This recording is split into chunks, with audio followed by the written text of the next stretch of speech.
ಸ್ಫೂರ್ತಿ ನ್ಯೂಸ್ಗೆ ಸ್ವಾಗತ. ನಾನು ಶೀಲಾ. ಇದೀಗ ಮೊದಲಿಗೆ ಹೆಡ್ಲೈನ್ಸ್.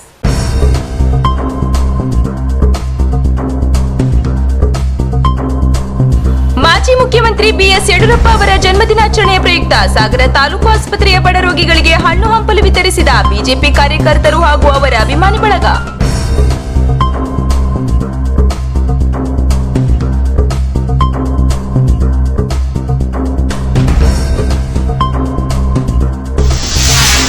ಹೊನ್ನಾವರದಲ್ಲಿ ಅತಿಥಿ ಉಪನ್ಯಾಸಕರ ಸಂಘದ ವತಿಯಿಂದ ವಿವಿಧ ಬೇಡಿಕೆಗಳನ್ನು ಈಡೇರಿಸುವಂತೆ ಆಗ್ರಹಿಸಿ ಒಂದು ದಿನದ ಶೈಕ್ಷಣಿಕ ಬಂದ್ ಆಚರಿಸಿ ಪ್ರತಿಭಟನೆ.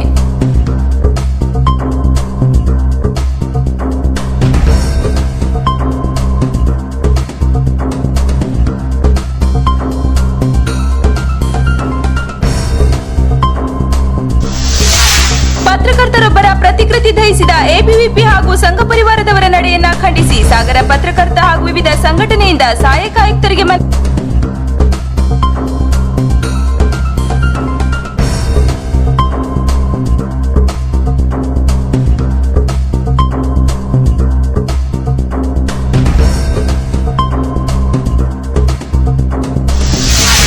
ಯಾನ ಸೇರಿದಂತೆ ಕುಮಟಾ ತಾಲೂಕಿನ ಗ್ರಾಮೀಣ ಭಾಗದಲ್ಲಿ ಸರಿಯಾದ ಸಮಯಕ್ಕೆ ಬಸ್ ಬಿಡುವಂತೆ ಆಗ್ರಹಿಸಿ ಜನಪರ ಹೋರಾಟ ವೇದಿಕೆಯಿಂದ ಕೆಎಸ್ಆರ್ಟಿಸಿ ಡಿಪೋ ಮ್ಯಾನೇಜರ್ಗೆ ಮನವಿ.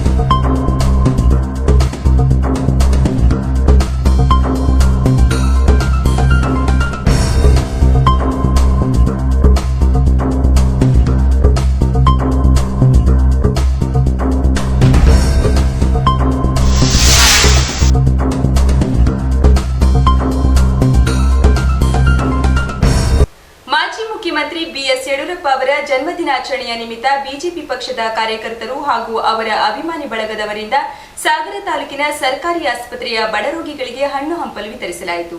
ಬಿಎಸ್ ಯಡಿಯೂರಪ್ಪ ಅವರ 74ನೇ ವರ್ಷದ ಜನ್ಮದಿನಾಚರಣೆಯನ್ನು ಸಾಗರ ತಾಲೂಕಿನಲ್ಲಿ ಅವರ ಅಭಿಮಾನಿ ಹಾಗೂ ಪಕ್ಷದ ಕಾರ್ಯಕರ್ತರಿಂದ ವಿಶೇಷವಾಗಿ ಆಚರಿಸಲಾಯಿತು.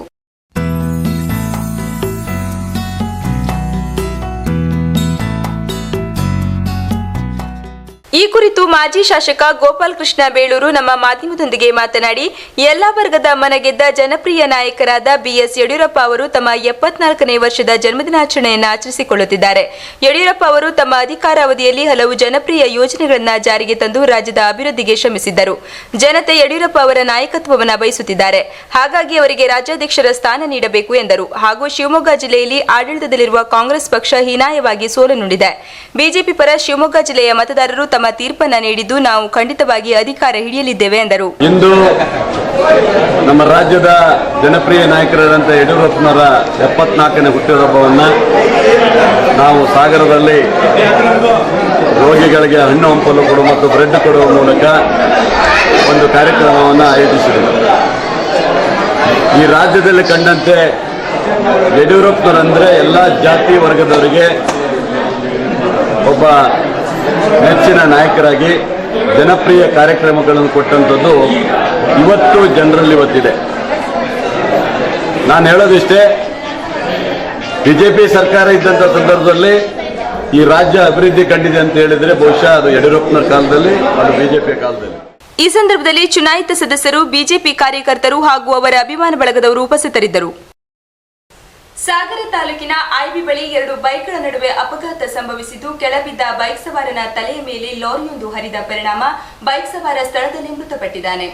ಸಾಗರದ ಬಿಎಚ್ ರಸ್ತೆಯ ಐಬಿ ಬಳಿ ಸಾಗರದಿಂದ ಶಿವಮೊಗ್ಗಕ್ಕೆ ಹೋಗುತ್ತಿದ್ದ ಬೈಕ್ ಹಾಗೂ ಶಿವಮೊಗ್ಗದಿಂದ ವಾಪಸ್ ಬರುತ್ತಿದ್ದ 2 ಬೈಕ್ಗಳ ನಡುವೆ ಮುಖಾಮುಖಿ ಡಿಕ್ಕಿ ಸಂಭವಿಸಿದ್ದು, 42 ವರ್ಷದ ಪ್ರಕಾಶ್ ಕೆರೂಡಿಯವರು ಬೈಕ್ನಿಂದ ಕೆಳಬಿದ್ದ ಸಂದರ್ಭದಲ್ಲಿ ಹಿಂಬದಿಯಿಂದ ಬಂದ ಲಾರಿ ಪ್ರಕಾಶ್ ಅವರ ತಲೆಯ ಮೇಲೆ ಹರಿದ ಪರಿಣಾಮ ಆತನ ತಲೆ ಚೂರು ಚೂರಾಗಿ ರಸ್ತೆಯಲ್ಲಿ ಚೆಲ್ಲಾಪಿಲ್ಲಿಯಾಗಿ ಬಿದ್ದಿತು.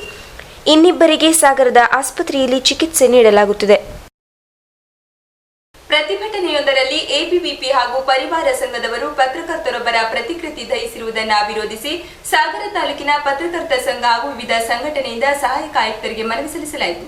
ದೆಹಲಿಯ ಜವಾಹರ್ಲಾಲ್ ನೆಹರು ವಿಶ್ವವಿದ್ಯಾಲಯದಲ್ಲಿ ದೇಶ ವಿರೋಧಿ ಘೋಷಣೆ ಕೂಗಿದ ಘಟನೆಯನ್ನ ಖಂಡಿಸಿ ಎಬಿವಿಪಿ ವತಿಯಿಂದ ನಡೆದ ಪ್ರತಿಭಟನೆಯಲ್ಲಿ ಮಾಧ್ಯಮ ಪ್ರತಿನಿಧಿಯೊಬ್ಬರ ಭಾವಚಿತ್ರವನ್ನ ದಹಿಸಿರುವುದನ್ನು ಪತ್ರಕರ್ತ ಸಂಘ ಹಾಗೂ ಇನ್ನಿತರೆ ವಿವಿಧ ಸಂಘಟನೆಯವರು ಬಲವಾಗಿ ವಿರೋಧಿಸಿ ಅಂತವರ ವಿರುದ್ಧ ಸೂಕ್ತ ಕ್ರಮ ಕೈಗೊಳ್ಳಬೇಕೆಂದು ಆಗ್ರಹಿಸಿ ಸಹಾಯಕ ಆಯುಕ್ತರಾದ ಡಿಎಂ ಸತೀಶ್ ಕುಮಾರ್ ಅವರ ಮೂಲಕ ರಾಷ್ಟ್ರಪತಿಗಳಿಗೆ ಮನವಿ ಸಲ್ಲಿಸಲಾಯಿತು.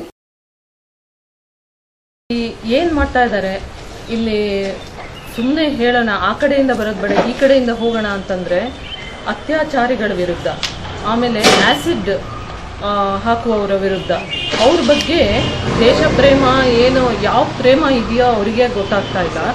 ಆದರೆ ಅವರನ್ನೆಲ್ಲವನ್ನು ಅದೆಲ್ಲ ಬಿಟ್ಟು ಯಾವುದೋ ಘೋಷಣೆ ಕೂಗ್ದ ಅಂತ ಹೇಳಿ, ಒಂದು ವೇಳೆ ಅವನು ಪಾಕಿಸ್ತಾನ್ ಜಿಂದಾಬಾದ್ ಅಂತ ಕೂಗಿದ್ರೂ ಸಹ ಅವನು ನಮ್ಮ ದೇಶದ ಮಹಾನ್ ವ್ಯಕ್ತಿತ್ವ ಯಾರು ರವೀಂದ್ರನಾಥ್ ಟ್ಯಾಗೋರ್ ಅವರನ್ನು ಅನುಸರಿಸ್ತಾ ಇದ್ದಾನೆ ಅಂತ ತಿಳ್ಕೊಬೇಕಾಗಿತ್ತು. ಈ ಕುರಿತು ಸಾಹಿತಿ ನಾಡೋ ಡಿಸೋಜಾ ನಮ್ಮ ಮಾಧ್ಯಮದೊಂದಿಗೆ ಮಾತನಾಡಿ, ವಿದ್ಯಾರ್ಥಿಗಳ ಭವಿಷ್ಯ ನಿರ್ಮಿಸುವಲ್ಲಿ ವಿಶ್ವವಿದ್ಯಾಲಯಗಳ ಪಾತ್ರ ಅತ್ಯಂತ ಮಹತ್ವದಾಗಿದೆ. ಇಂದು ಎಲ್ಲೆಡೆ ದೇಶದ್ರೋಹ, ಅಹಿಷ್ಣುತೆ ಎಂಬ ಕೂಗು ಕೇಳಿಬರುತ್ತಿರುವುದು ದುರದೃಷ್ಟಕರವಾಗಿದೆ.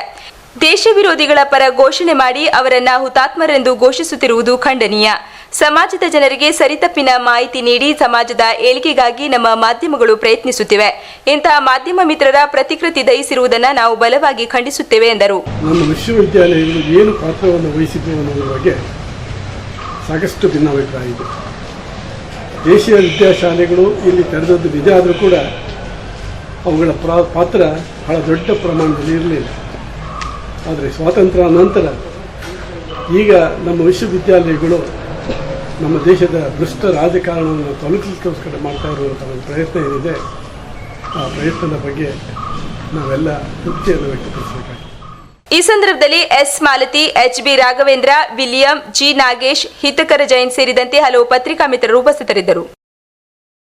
ಹಿರಿಯ ಸಾಹಿತಿ ಬಿಎಸ್ ಸನ್ನಿಧಿಯವರಿಗೆ ಪಂಪ ಪ್ರಶಸ್ತಿ ದೊರೆತಿದ್ದು, ಶಾಸಕಿ ಶಾರದಾ ಶೆಟ್ಟಿಯವರು ಅವರ ನಿವಾಸಕ್ಕೆ ತೆರಳಿ ಅವರನ್ನ ಅಭಿನಂದಿಸಿ ಸನ್ಮಾನಿಸಿ ಗೌರವಿಸಿದರು. ಸಾಹಿತಿ ಬಿಎಸ್ ಸನ್ನಿಧಿಯವರು ಸಾಹಿತ್ಯ ಲೋಕಕ್ಕೆ ನೀಡಿದ ಕೊಡುಗೆಯನ್ನ ಗುರುತಿಸಿ ಸರ್ಕಾರ ಅವರಿಗೆ ಪಂಪ ಪ್ರಶಸ್ತಿ ನೀಡಿ ಗೌರವಿಸಿದೆ. ತಮ್ಮ ಅತ್ಯಮೂಲ್ಯ ಸಾಹಿತ್ಯದ ಮೂಲಕ ಜನಮನ ಗೆದ್ದ ಸನ್ನಿಧಿಯವರಿಗೆ ಶಾಸಕಿ ಶಾರದಾ ಶೆಟ್ಟಿಯವರು ಅವರ ನಿವಾಸಕ್ಕೆ ತೆರಳಿ ಅವರನ್ನ ಸನ್ಮಾನಿಸಿ ಅವರ ಸಾಹಿತ್ಯಾಸಕ್ತಿಯ ಕುರಿತು ಕೆಲಕಾಲ ಚರ್ಚಿಸಿದರು.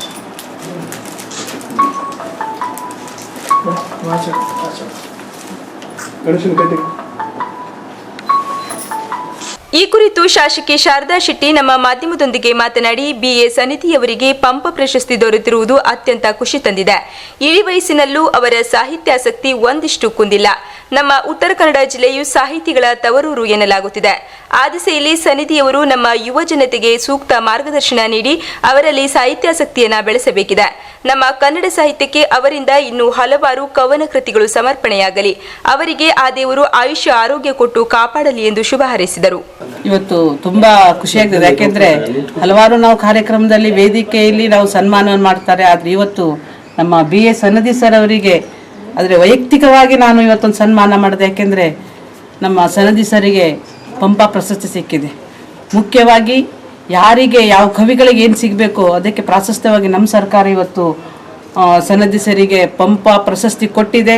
ಹಾಗಾಗಿ ನಾನು ಅವರಿಗೆ ಹತ್ಪೂರ್ವಕ ಅಭಿನಂದನೆ ತಿಳಿಸೋ ಜೊತೆಗೆ ಮುಂದಿನ ದಿವಸ ದೇವರವರಿಗೆ ಇನ್ನೂ ಹೆಚ್ಚಿನ ಒಳ್ಳೆ ಆರೋಗ್ಯ ಕೊಡಲಿ, ಹೆಚ್ಚೆಚ್ಚು ಕವನಗಳು ಅವರಿಂದ ಮುದ್ರಣವಾಗಲಿ. ಯಾಕೆಂದರೆ ಇವತ್ತು ಸರ್ ಹೇಳಿದಾಗೆ ನಮ್ಮ ಉತ್ತರ ಕನ್ನಡ ಜಿಲ್ಲೆ ಒಂದು ಕವಿಗಳ ಸಾಮ್ರಾಜ್ಯ ಅಂತ ಹೇಳಬೇಕು, ಸಾಹಿತಿಗಳ ತವರೂರು ಅಂತ ಮೊದಲಿಂದನೂ ಕೂಡ ನಡೆದುಕೊಂಡು ಬಂದಂಥ ದಾರಿ ಇವತ್ತಿಗೂ ಇನ್ನೂ ಹೆಚ್ಚು ಆಗಬೇಕು ಹೇಳಿದರೆ ಇಂಥರ ಮಾರ್ಗದರ್ಶನ ಕೂಡ ನಮ್ಮ ಮುಂದಿನ ಪೀಳಿಗೆಗೆ ಅವಶ್ಯ ಇರ್ತದೆ. ಪಂಪ ಪ್ರಶಸ್ತಿ ವಿಜೇತ BS ಸನ್ನಿಧಿಯವರು ನಮ್ಮ ಮಾಧ್ಯಮದೊಂದಿಗೆ ಮಾತನಾಡಿ, ಶಾಸಕಿ ಶಾರದಾ ಶೆಟ್ಟಿಯವರು ನನಗೆ ಪಂಪ ಪ್ರಶಸ್ತಿ ದೊರೆತ ನಿಮಿತ್ತ ನನ್ನ ನಿವಾಸಕ್ಕೆ ಆಗಮಿಸಿ ಸನ್ಮಾನಿಸಿರುವುದು ಅತ್ಯಂತ ಆನಂದವನ್ನುಂಟು ಮಾಡಿದೆ. ಅವರ ಸಾಹಿತ್ಯ ಆಸಕ್ತಿ ಅಭಿನಂದನಾರ್ಹವಾಗಿದ್ದು ಇತರರಿಗೂ ಮಾದರಿಯಾಗಿದೆ. ಅವರು ಜಿಲ್ಲೆಯ ಸಾಹಿತಿಗಳಿಗೂ ಹೆಚ್ಚಿನ ಪ್ರೇರಣೆ ನೀಡಲಿ. ನನ್ನ ಹುಟ್ಟೂರು ಬೆಳಗಾವಿಯಾಗಿದ್ದರೂ ನಾನು ಬದುಕುತ್ತಿರುವುದು ಉತ್ತರ ಕನ್ನಡ ಜಿಲ್ಲೆಯಲ್ಲಿ. ಹಾಗಾಗಿ ಈ ಜಿಲ್ಲೆಯ ಬಗ್ಗೆ ನನಗೆ ಅಪಾರ ಅಭಿಮಾನವಿದೆ. ಮುಂದಿನ ದಿನಗಳಲ್ಲೂ ತಮ್ಮೆಲ್ಲರ ಸಹಕಾರದಿಂದ ಸಾಹಿತ್ಯ ಚಟುವಟಿಕೆಯಲ್ಲಿ ಮುಂದರಿಯುವ ಅಭಿಲಾಷೆ ಹೊಂದಿದ್ದೇನೆ ಎಂದರು. ನಮ್ಮ ಕುಮಟಾ ಹೊನ್ನಾವರ ವಿಭಾಗದ ಶಾಸಕಿ ಶ್ರೀಮತಿ ಶಾರದಾ ಶೆಟ್ಟಿಯವರು ಅಕ್ಕರ್ತೆಯಿಂದ ಈ ವಾರ್ತೆಯನ್ನು ನನಗೆ ತಲುಪಿಸಿ ತಮ್ಮ ಪ್ರೀತಿಯಿಂದ ನನಗೆ ಸನ್ಮಾನ ಮಾಡುವುದಕ್ಕೆ ಮಣಿತನಕ ಬಂದರು. ನನಗೆ ಭಾಳ ಖುಷಿಯಾಗಿದೆ. ಈ ಅವರ ಸಾಹಿತ್ಯದ ಅಭಿಮಾನ, ಸಾಂಸ್ಕೃತಿಕ ಆಸಕ್ತಿ ಇದು ಬೆಳೆದು ಎಲ್ಲ ಸಾಹಿತಿಗಳಿಗೆ, ಈ ಜಿಲ್ಲೆಯ ಎಲ್ಲ ಸಾಹಿತಿಗಳಿಗೆ ಅವರ ಪ್ರೇರಣೆ ಸಿಗಲಿ, ಅವರ ಉತ್ತೇಜನ ಸಿಗಲಿ. ಮತ್ತು ಇದೊಂದು ನಿಮಿತ್ತಾಗಿ ನಮ್ಮ ಜಿಲ್ಲೆಯಲ್ಲಿ ಅಂದರೆ ಉತ್ತರ ಕನ್ನಡ ಜಿಲ್ಲೆಯಲ್ಲಿ ಈ ಸಾಹಿತ್ಯಿಕ ಜಾಗೃತಿ ಇನ್ನೂ ಹೆಚ್ಚಾಗಿ ಬೆಳೆಯಲಿ ಅಂತ ನಾನು ಆಶೆ ಮಾಡ್ತೇನೆ. ಇದೀಗ ಒಂದು ಸ್ಮಾಲ್ ಬ್ರೇಕ್ ನಂತರ ಸ್ಫೂರ್ತಿ ನ್ಯೂಸ್ ಮುಂದುವರಿಯುವುದು.